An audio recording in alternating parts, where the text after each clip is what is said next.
Hello viewers, welcome back to my channel.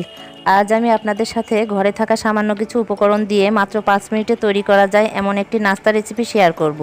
নাস্তাটি খেতে ছোট থেকে বড় সবাই অনেক বেশি পছন্দ করবে, আর এটা আপনারা মাস জুড়ে সংরক্ষণও করে রাখতে পারবেন। তো চলুন শুরু করা যাক রেসিপিটি।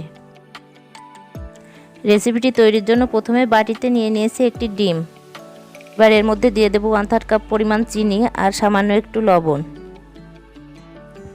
এখন চিনিটা গলে আসা পর্যন্ত ডিমের সাথে খুব ভালোভাবে বিট করে নেব। চিনি আর ডিম ভালোভাবে মেশানো হয়ে গেলে এর মধ্যে দিয়ে দেব 1 কাপ পরিমাণ ময়দা। আপনারা এখানে ময়দার পরিবর্তে আটাও ব্যবহার করতে পারেন। এবার এর মধ্যে দিয়ে দেব 1/4 কাপ সুজি। এখন সব কিছুকে ভালো করে মিশিয়ে নেব।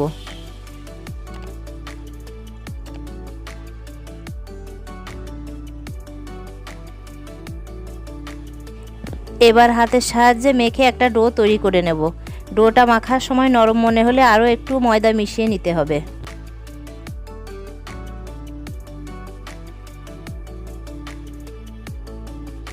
এখন ডোটাকে বোর্ডের উপর রেখে একটা রোলের মতো করে এটাকে সমান 4 ভাগে কেটে নেব।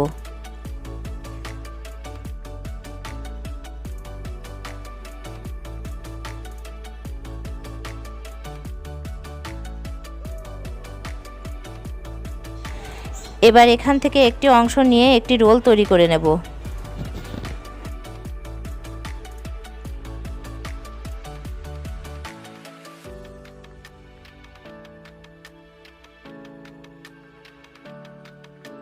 এমনভাবে আমি আরও একটি রোল তৈরি করে নেব।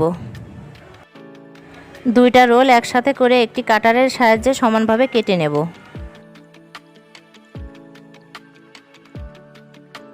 এবার এখান থেকে ছোট একটি পিস নিয়ে আমার পছন্দ মতো একটি শেপ তৈরি করে নেব। আপনারা আপনাদের পছন্দ মতো যে কোনো ধরনের শেপ তৈরি করে নিতে পারেন। সবগুলো নাস্তাকেই আমি একইভাবে তৈরি করে নেব।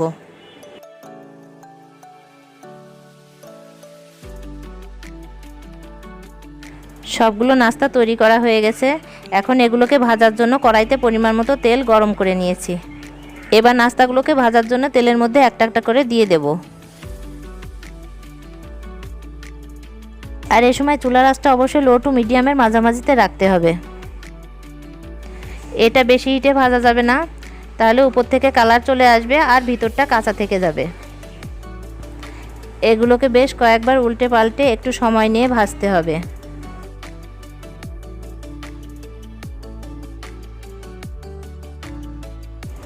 এরপর সুন্দর একটা ব্রাউন কালার হয়ে আসলে এগুলোকে তেল থেকে উঠিয়ে নেব।